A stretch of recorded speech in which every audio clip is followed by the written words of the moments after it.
Ini hadis Nabi SAW, riwayat Imam Muslim. Umar bin Khattab radhiyallahu anhu menceritakan sabda Nabi SAW, "Ma minkum min ahadin yatawadda'u fayusbighul wudu'a thumma yaqul asyhadu an la ilaha illallah wahdahu la syarika lah wa asyhadu anna Muhammadan abduhu wa rasuluh illa futihat lahu abwabul jannati tsamaniyah yadkhulu min ayyaha sya." Tidak ada seorang pun dari kalian berwudu lalu menyempurnakan wudunya, kemudian mengucapkan asyhadu an la ilaha illallah wahdahu la syarikalah wa asyhadu anna Muhammadan abduhu wa rasuluh. Aku bersaksi bahwasanya tidak ada Tuhan yang paling berhak disembah diibadahi kecuali Allah dan tidak ada sekutu baginya, dan aku bersaksi bahwasanya Muhammad benar-benar hamba dan utusannya, melainkan dibukakan baginya 8 pintu surga, ia dapat memasukinya dari mana saja ia suka. Apa ini? Wudu, hanya wudu terus syahadat. Kenapa malas wudu? Ini yang masih malas wudu kalau mau tidur nih, siapa ini? Hah? Kenapa malas wudu mau tidur? Wudu, Nabi SAW suruh. Dalam sebuah hadis dikatakan, kalau seseorang hamba tidur dalam keadaan bersuci, wudu, maka Allah akan titipkan bersamanya malaikat di ranjangnya, yang setiap kali dia bergerak, malaikat itu mengatakan, ya Allah ampunilah dia. Balik kiri kanan lagi tidur kita nggak sadar, malaikat minta, ya Allah ampuni, ya Allah rahmati. Dan Allah akan mudahkan dia kalau mau tidur, kalau tidur wudu itu mau bangun sholat malam Allah bangunin, mau bangun sholat subuh Allah bangunin. Kenapa nggak mau wudu nih? Kenapa malas wudu? Wudu ini kalau disempurnakan, diikuti dengan syahadat saja, habis itu masuk dari 8 pintu surga yang mana dia mau. Berapa menit tuh wudu? Balasannya bisa pilih pintu surga, ya Allah yang ke-8 deh saya mau masuk nanti di akhirat. Hanya wudu.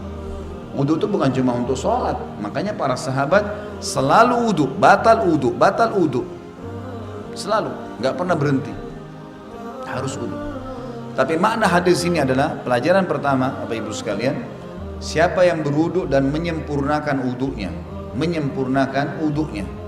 penyempurnaan wudu adalah menjalankan seperti sunnah Nabi SAW. Ingat, yang paling pertama niat dalam hati mau wudu karena Allah perintahkan. Yang kedua, harus minimal tempat yang paling standar, minimal ya. Seperti misal wudu itu pergelangan tangan yang diperintahkan. Ini pergelangan tangan.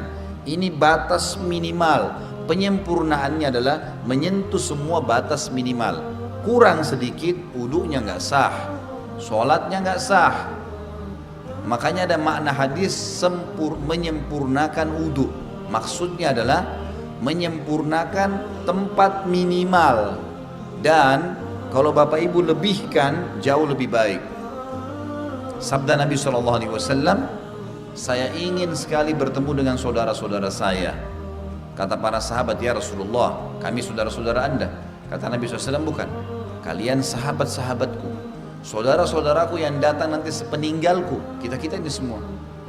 Lalu sahabat faham, mereka berkata, ya Rasulullah, bagaimana Anda bertemu dengan mereka? Bagaimana Anda bisa mengenal mereka nanti? Karena ketemunya di hari kiamat. Kita ketemu dengan Nabi SAW kapan?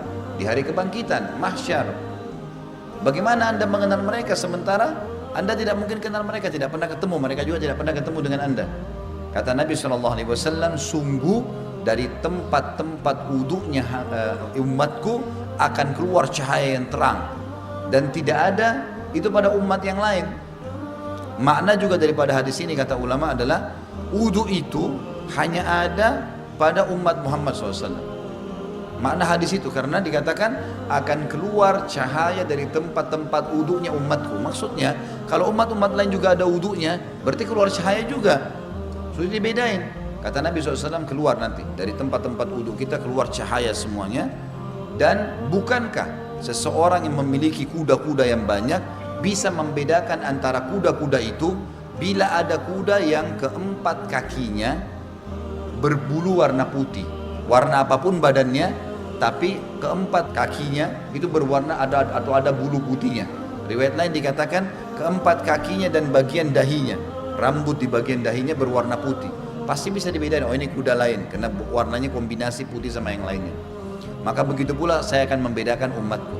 Dalam riwayat lain, riwayat Sahih, riwayat Bukhari juga, kata Nabi SAW, lanjutan hadis tadi, dan siapa yang bisa memanjangkan jamahan uduknya supaya cahayanya memanjang, maka lakukanlah.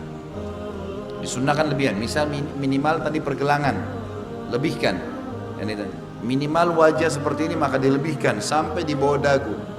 Kemudian siku, ini batas minimal, lebihkan sampai di lengan. Batas minimal kaki, mata kaki, lebihkan sampai ke betis, gitu kan. Dan boleh wudhu pada saat orang lagi mandi, di kamar mandi tidak pakai pakaian boleh, asal bukan di tempat umum, insya Allah nggak apa-apa. Lah iya, kamar mandi kita sendiri ada pintunya tertutup nggak ada masalah. Karena pernah ada yang bilang gitu, Ustadz boleh nggak saya wudhu sementara saya mandi, atau saya harus tutup dengan sarung atau handuk? Kalau sendirian nggak ada masalah, nggak ada larangan di situ. Nah kita boleh. Nah pada saat itu justru kesempatan melebihkan, siku bisa dilebihkan, mata kaki bisa dilebihkan, kan bisa dilebihkan gitu kan, kesempatan pada saat itu.